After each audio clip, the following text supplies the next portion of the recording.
पर आपकी लाइफ में बहुत डिफ़िकल्ट टाइम्स भी रहे हैं। आपने अपनी मेंटल हेल्थ के बारे में भी काफ़ी ओपनली बात की है, which is a good thing, क्योंकि उसको देख के लोगों को लगता है कि it's normal to talk about mental health. तो जब आप मेंटल हेल्थ के उस दौर से गुजर रहे थे, जब आपको थोड़े इश्यूज़ थे, आपकी लाइफ का डिफ़िकल्ट टाइम था, तो आपके अंदर क्या चल रहा था उस टाइम पे? नहीं, शुरू में तो बहुत डिफ़िकल्ट था क्योंकि मेरी फैमिली में कभी ऐसा हुआ ही नहीं, कोई झमेले हुए नहीं लाइफ में कभी किसी के। बहुत सिंपल फैमिली है, एकदम नॉर्मल। डिफ़िकल्ट टाइम था, बहुत स्ट्रेस भी था, लेकिन एक ही चीज़ है ना कि अगर आप झूठे हो तो आप भागोगे, आपको पता है। फिर अगर आपको लगता है कि आपने गलत किया तो आप आँख ही नहीं मिलाओगे। मैं ठीक है, आओ मैदान में भाई, जो सच है मिल जाएगा आपको। मैं चलो कहाँ बुलाना है मुझे, कहाँ आना है, सारी चीज़ें की। 4-6 दिन बहुत ज़्यादा डिस्टर्ब था मैं, बहुत ही ज़्यादा वाला। लेकिन उसके बाद फिर भैया लोग, मम्मी लोग, सब लोग साथ रहते थे, तो थोड़ा थोड़ा सो फिर मैंने दिमाग में मेरे आया, मैंने यार दोबारा से स्टार्ट करना चाहिए। लाइफ में अप एंड डाउन आते हैं, सामने वाले को नहीं समझा सकते।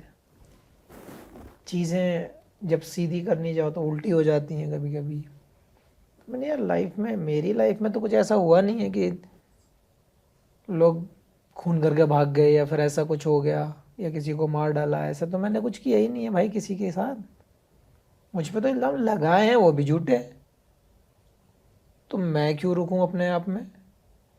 उसके दौरान फिर एक्सीडेंट हुआ, तो और टेंशन में मैंने ये कैसे हो गया अब, क्योंकि जेड सिक्योरिटी के साथ था मैं उस टाइम, और मेरी 2 गाड़ियाँ आगे की और 2 गाड़ियाँ पीछे की पुलिस की, वो छोड़कर मेरी गाड़ी हिट हुई थी। फिर दिमाग में टेंशन आ गई थी मेरे कि यार ये कैसे पॉसिबल है। अगर सामने से कोई गाड़ी मार रही तो पहले 2 सामने वाली भी तो मारनी चाहिए, किसी की भी है गाड़ी। फिर वो हाँ जी। अगर कोई अटैक करेगा तो फिर सामने वाला भी मारना चाहिए। फिर दिमाग में फिर से डाउट आए, फिर मैं देहरादून चला गया, प्रैक्टिस करता रहा ऐसे ही। बहुत टफ टाइम था, बट हाँ भागा नहीं कभी। बिल्कुल नहीं, पर फिर भी मतलब कोप करना पड़ता है। और जैसे फैमिली सपोर्ट था आपके पास बिल्कुल, बट एक फैमिली ने बहुत साथ दिया इंडिविजुअल है भी। भाई। आप कह सकते हैं कि मुझे, अगर आपकी फैमिली आपके साथ है तो मुझे नहीं लगता कोई भी जंग, कोई भी लड़ाई, कोई भी चीज़ मुश्किल हो सकती है। बिल्कुल। और बेशक आप ट्रू होने चाहिए। पर फिर भी आप अपने आप को मोटिवेट रखने के लिए इंडिविजुअली भी कुछ मैंने तो। हमेशा वही सोचा था, क्योंकि जो इतना नाम चल रहा है, जो जितनी चीज़ें क्रिएट हो रही हैं, इन लोगों ने मुझे बनाया है और मैं उसी चीज़ को छोड़ कर बैठा हूँ। तो दिमाग में यही सोचता था मैंने, यार ही नहीं, इसी चीज़ ने तो मुझे बनाया था, इसको छोड़ के तो बेकार है, फिर सारी ज़िंदगी ख़त्म है। इसको फिर से स्टार्ट करो अब। मैं, लोग तो कहते हैं, कुछ भी कहते रहेंगे, तो मैं थोड़ी ना घर में बैठा रहूँगा। आज की दुनिया ऐसी हो गई है कि अगर आप थोड़े से भी सक्सेस हो रहे हैं तो आपको खींचने वाले ज़्यादा होंगे, सपोर्ट देने वाले बहुत कम होंगे। तो साथ चलने वाले लोगों की एकदम लिमिटेड है चीज़। हाँ, खींचने वाले तो अनलिमिटेड है। उनका तो इनकमिंग कॉल है कि हाँ हम खींच लेंगे इसको, भाई आने दो आने दो। तो वो लोग, वो ग्रुप ज़्यादा बड़े हैं जो जलने वाले ग्रुप हैं। और मुझे नहीं लगता किसी के जलने से कोई फ़र्क पड़ता है, या किसी के बोलने से कोई फ़र्क पड़ता है। अगर आप मेहनत करते हैं, आप लॉयल्टी से अपना हार्ड वर्क करते हैं, तो मुझे लगता है उसके रिज़ल्ट आपको मिलेंगे। दुनिया कुछ भी बोले, कोई फ़र्क नहीं पड़ता। नहीं मैं पड़ता। हमेशा उसी फ्रेम में रहता हूँ। आज भी लोग बोलते हैं, बहुत सारी चीज़ें बोलते हैं, कुछ लोग जलते हैं, कोई फ़र्क नहीं पड़ता। कि लोग जब आप कुछ नहीं होते तो कैसे सलाम करते हैं, और जब आप कुछ होते हो तो कैसा सलाम करते हैं। वो चीज़ें दिखाई हैं लाइफ ने कि लोगों को ये पसंद है कि अगर हम यहाँ पर बैठे हैं तो हमारे साथ यहाँ वाला मिलना चाहिए, या फिर जो ऊपर बैठा है ना उसको भी खींच के यहाँ लाना चाहिए। ये नहीं करेंगे कि हम यहाँ से हार्ड वर्क करके ऊपर चढ़ जाएं, उसको नीचे आना चाहिए। तो लोगों की थिंकिंग वो है। आप अपना दिमाग उसी वे में लगाते रहो। मैं अपना काम पे लगाए हुए हूँ। मैं हमेशा जैसा हूँ वैसा ही रहूँगा, दुनिया कुछ भी बोले कोई फ़र्क नहीं पड़ता। आप मुझे अच्छा बोलोगे तो दिल को थोड़ी तसल्ली मिलेगी, आप खराब बोलोगे तो फ़र्क ही नहीं पड़ता।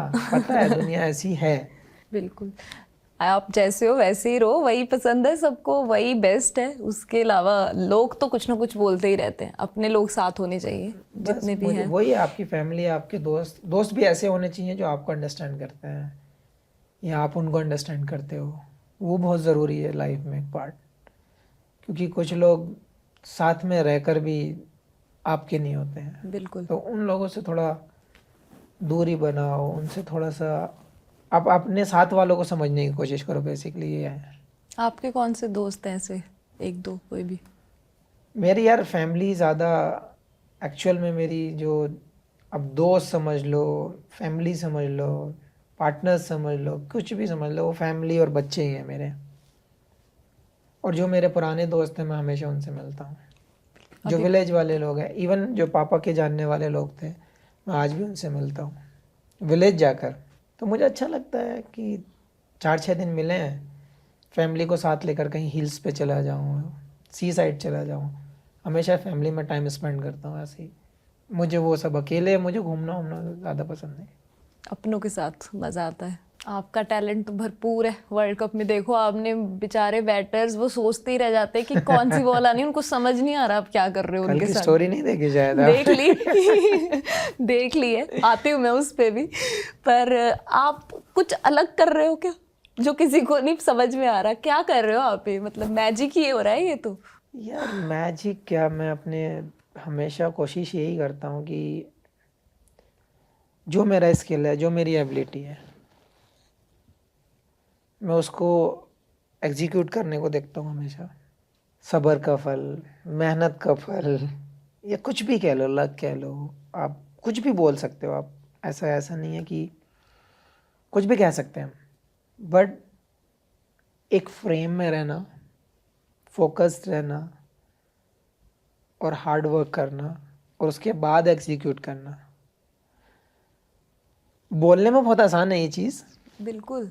लेकिन जब हम उस चीज़ को करने जाते हैं, क्योंकि कितने लोग वर्ल्ड कप खेल रहे हैं, सब करने की कोशिश वही कर रहे हैं। और वो मैंने एक दिन पहले रील डाला, उसमें भी है कि लोग खुद बोल रहे हैं, जो खुद प्लेयर हैं, कैसे कैसे गायब हो जाती है सामने से। बाकी लोग भी तो खेल रहे हैं, बाकी लोग भी तो बॉल डाल रहे हैं, इनका बॉल कैसे स्विंग हो जाता है? भाई मेहनत है, लगन है, हार्ड वर्क है, एग्जीक्यूट कर रहे हैं हम वहाँ पे, जो प्रॉपर वे है। अगर आप अच्छी जगह पे एग्जीक्यूट करोगे तो आपको रिजल्ट मिलेंगे। कोर्स ये तो अब इसका मतलब तो ये नहीं है बॉलर हो तो तुम पीछे फेंकने शुरू हो जाओ, तुम बाहर फेंकने शुरू हो जाओ, तो कहाँ से रिजल्ट मिलेंगे? एक आध दो मिला मिला, लेकिन मेन तो वो है कि आप टारगेट पे सही हो नहीं हो। अब जब आप टारगेट ही ठीक नहीं कर रहे हो तो आपको रिजल्ट की तो उम्मीद होनी नहीं चाहिए। तो मैं ये नहीं कह रहा कि हाँ लोग गलत फेंक रहे हैं, बट जो मैंने टारगेट किया है, जो मैं दिमाग से सोच रहा हूँ, वो हो रहा है और उसके रिजल्ट दिख रहे हैं। मैं तो किसी को ब्लेम नहीं कर रहा, मैं तो दुआ करता हूँ और 10 लोग आए ऐसे परफॉर्म करके, मुझे तो कभी जलन होती नहीं। अगर आप दूसरे को सक्सेस की एंजॉय करना सीख लोगे ना, तो मुझे लगता है और मच बेटर प्लेयर बनोगे आप। मैं कुछ नहीं करता, बस जो है ऊपर वाला देने वाला है। तो मेरे को ये बताओ, ये जो स्टोरी है आपकी, इसकी स्टोरी तो बता दो थोड़ी सी, सबको कॉन्टेक्स्ट दे दो सबको थोड़ा सा। नहीं एक्चुअल में क्या है, बहुत कई दिन से सुने जा रहा था, जब से वर्ल्ड कप चल रहा है, मैं तो खेल नहीं रहा था। जब मैं खेला तो 5 विकेट लिए, नेक्स्ट मैच में 4 विकेट लिए, फिर से 5 विकेट लिए। और कुछ पाकिस्तान के प्लेयर्स को हजम नहीं हो रही बात, अब मैं क्या करूं? क्योंकि उनके दिमाग में ये है हम बेस्ट हैं। भाई बेस्ट वो होता है जो टाइम पे परफॉर्म करे। मैं उसी को मानता हूँ जो हार्ड वर्क करे, जो परफॉर्म करे, जो टीम के लिए खड़ा है। अब आप उसमें कंट्रोवर्सी बनाए चले जा रहे हो, सुनाए चले जा रहे हो, तुम्हें बॉल कुछ और कलर की मिल रही है, तुम्हें बॉल कुछ और कंपनी की मिल रही है, आईसीसी ने तुम्हें अलग से दे दिया। अरे भाई सुधर जाओ यार। और उनकी वही चीज़ वसीम भाई ने भी एक बिल्कुल इंटरव्यू में जो उनका चलता है उसमें समझाई है क्लियरली कि कैसे बॉल आती है बॉक्स में, कैसे चूज़ करते हैं, कौन सी टीम पे पहले जाते हैं। उसके बाद भी अच्छा, तब भी समझ में आता है अगर आप प्लेयर ना हो, अगर आप एक प्लेयर नहीं हो, आप एक उस लेवल में नहीं खेले हो, तो भी समझ में आती है बात। आप एक्स प्लेयर हो, आप ये सब बातें करोगे तो मुझे नहीं लगता कि लोग हंसने के अलावा कोई और काम करेंगे। तो हंस ही रहे हैं सब इस बात पे, और आपने अपनी स्टोरी डाल के उसको नहीं, मैं और मानता हूँ मैं थोड़ा सा कड़वा हूँ बोलने में, बट नहीं नहीं भाई कड़वा नहीं ऐसी है। चीज पे तो बोलना पड़ेगा। ठीक है, जिसको जो सही लगेगा वो सॉरी तो उसके लिए इन लोगों को बुरा लगा हो तो, बट ट्रू है। सही है।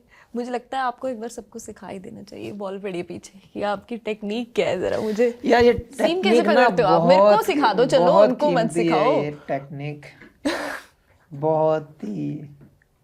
यार मैं तो नॉर्मल लोगों की तरह पकड़ता हूँ और फेंकता हूँ। काम तो वहां से करना है जहाँ पे एरिया है, जहाँ से आउट करना है। अब सबकी एबिलिटी अलग होती है, कुछ लोगों को पीछे फेंकना पसंद है, कुछ लोगों को आगे अच्छे कंफर्टेबल होते हैं, कुछ यॉर्कर में स्पेशलिस्ट होते हैं। ठीक है, हम मिक्स ही सही हैं। मन के हिसाब से। हाँ, बट ये है कि लोग एक्सपर्ट लोग भी बात करते हैं कि सीम पे जाती है, और नहीं तब बहुत अच्छा लगता है जब वो लोग बात करते हैं ना कि सीम पे जाती है, कैसे डिलीवर हो रही है। लेकिन उसके 2 मिनट के बाद ही गुस्सा आ जाता है फिर जब वो बोलते हैं ना गॉड गिफ्ट है, तो जो जो खुशी चढ़ी होती है वो फटाक से नीचे आ जाती है। मैंने अब इसको रिप्लाई दो। मैं वही चीज़ एक इंटरव्यू में भी बोला था, अच्छा, माना गॉड गॉड गिफ्ट होता है, गॉड का गिफ्ट तो आप भी हो, उसी गॉड ने बनाया है आपको। नंगे ही आप आए थे, नंगे ही हम आए हैं। दिमाग आपको दिया है, दिमाग का हमें भी दिया है। 4 हाथ पैर हैं, 4 हाथ पैर आपके भी हैं। अरे सब चीज़ तो सेम है, तो आपने क्यों नहीं किया? करना चाहिए था, आप भी अपनी सीम को लेके आ जाते। तो भाई चिढ़ गए, बोले ऐसे कैसे बोल दिया। मैंने भाई झूठ थोड़ी ना बोल रहा हूँ, ये आपने उस पर वर्क नहीं किया तो आपके हाथ में नहीं आई। मैंने उस पर हार्ड वर्क किया तो मेरे हाथ में है, और मुझे लगता है अगर कोई हार्ड वर्क करेगा इसके ऊपर तो ज़रूर आएगी चीज़। ऐसा तो नहीं आएगी, मेरी बात लिखी हुई आई है तो करने से आई है ना। तो लोग करना नहीं चाहते लेकिन चाहते हैं कि हमारे हाथ में आ जाए। इतना इजी नहीं है चीज़। गॉड गिफ्ट तो मैं हर चीज़ को बोल सकता हूँ। हाँ, दूसरों की सक्सेस या क्रेडिबिलिटी को गॉड गिफ्ट बोल के तो बहुत इजी है तो वो तो जस्टिफाई जलन करना। वाली बात हाँ, हो वो गई तो ना, जलन वाली आपने बात। बोल दिया कि हाँ गॉड गिफ्ट हो गया। तो मैं ऐसे तो आपकी जुबान को भी बोल सकता हूँ, आपको बोलने में गॉड गिफ्ट है, बोले जाओ जाओ। बट आपने एक बार मेलबर्न में 153 किलोमीटर पर आवर की स्पीड से बॉल फेंक थी, इतनी स्पीड, मतलब एज भी सही थी ना उसमें। देखो एज पे तो मैं नहीं कुछ बोलूँगी किसी की, मतलब सबसे तेज डिलीवरी थी वो आज तक किसी इंडियन पेसर ने डाली होगी। बट यार मेरी कोशिश वही रहती है कि जब आप अच्छे रिदम में रहते हैं तो कुछ भी पॉसिबल है। पेस, लाइन, लेंथ, विकेट निकालना हो या लंबा स्पेल डालना हो, सारी चीज़ें मुमकिन है। बट एक ही चीज़ है, मेन चीज़ आपका रिदम रहना बहुत ज़रूरी है। आप अगर रिदम में हैं, आपको पता भी नहीं चलेगा कब 140 से 145 हो गई और 145 से 150 हो गई, नहीं पता चलेगा आपको। रिदम पे बॉल चलेगी, फिर हाथ से जब रिदम में होते हो ना, बॉल ऐसे निकलता है जैसे पीनट बटर हो गया, पता ही नहीं चलता। तो वो सारा गेम कॉन्फिडेंस, आपकी स्ट्रेंथ, आपका रिदम, ये सब चीज़ें का जब पैकेज बनता है तब उस चीज़ से वो चीज़ आती है। वो फुल पैकेज जब बनता है तभी वो चीज़ें क्रिएट हो सकती हैं। और 2015 के वर्ल्ड कप में तो मैं फुल मोड में था, पता था मुझे कि अंदर से पेन है, बट मैं इस पार उस पार वाला डाल रहा था। याद है आपको वो बॉल? अरे पर्थ में भी डाला था, बाप रे बाप। पर्थ में भी शायद गई थी 152 समथिंग। हाँ, बट हाईएस्ट मेलबर्न में थी। हाईएस्ट मेलबर्न वाली गई थी। बट मुझे ज़्यादा मज़ा पर्थ वाले में आया था, क्योंकि एक सेट करके आउट करने में जो मज़ा आता है ना, वो तो मैं डाल दिया हुआ 150 ऐसे डाल दिया, 153 डाल दिया, पता भी नहीं चला, किसी ने नोटिस भी नहीं किया पूरे। लेकिन जब मैंने वो स्पेल पर्थ में डाला, वो सबको पता चला, बोले हाँ रैना भाई भी भाग कर आए थे स्लिप से, बोले दिख नहीं रही है, गाली मत देना बाद में छूट गई तो। मैंने कैच पकड़ लेना अगर जाए तो। बोले नहीं नहीं बोलना मत, कुछ छूट गई तो, दिख नहीं रही है, सच बता रहा हूँ मैं तो यार मेरा काम डालने का, आप पकड़ो बस अगर आती है तो क्रिस गेल आउट हुआ था वो उस ओवर में। वो सबसे जो मैं पसंद करता हूँ तेज वाला स्विंग के साथ, मुझे वो ज़्यादा पसंद आया था। हाँ 153 मेलबर्न इज ओके कि हाँ डाली, लेकिन वो भी 150 के ऊपर था पूरा ओवर। अच्छा, बट मज़ा आया था उस वर्ल्ड कप में। याद है आपको मतलब अब तक पूरा? याद तो रहेगा, इतने डिफिकल्ट। पहला वर्ल्ड कप था, स्टार्टिंग पाकिस्तान के अगेंस्ट हुआ था, 4 विकेटें ली थी, कॉन्फिडेंस पूरा था।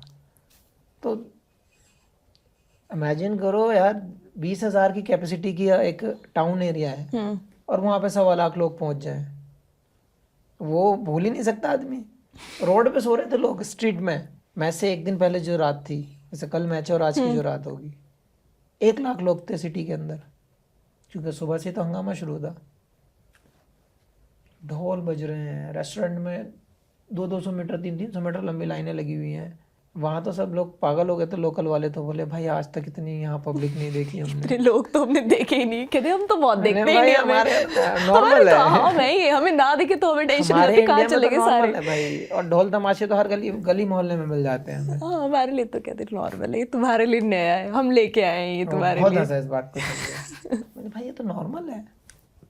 बोला हाँ, बोले हमारी सिटी में 20,000 लोग हैं बस, और यहाँ पे आज देख लो 1,20,000 हो गए। उनके लिए तो होगा ही, हमारे यहाँ तो एक एक मोहल्ले में, एक एक छोटे छोटे गांव में इतने लोग होते हैं। और अपने यहाँ ढोल बजते हैं, ड्रम बजते हैं, कोई कंप्लेन नहीं होती। वहाँ पुलिस वाले भी बेचारे छुपा छुपा के थक गए, भाई अब रुक जाओ अब लेट हो गया है। कोई नहीं सुन रहा था।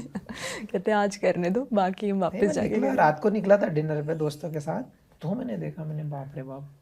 अच्छा निकले थे आप? आपको घूमना पसंद है जब आप किसी सिटी जाते हो?